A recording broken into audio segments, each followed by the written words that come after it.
Hi friends, let's discuss something about print statement.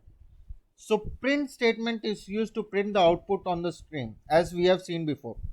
In print statement we can pass zero or more expression and we have to separate them by commas. The print function converts the expression you pass into a string and writes the result to a standard output, that is console. So let me show you as an example. Let's take age as 28 and name John.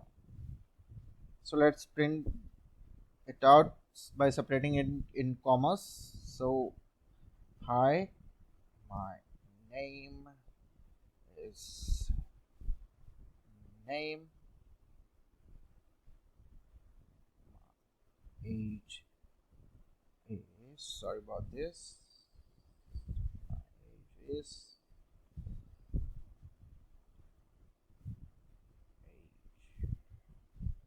and there you have it. So we have combined three strings and an integer together and printed it all out. So that's it for today. Thank you for watching.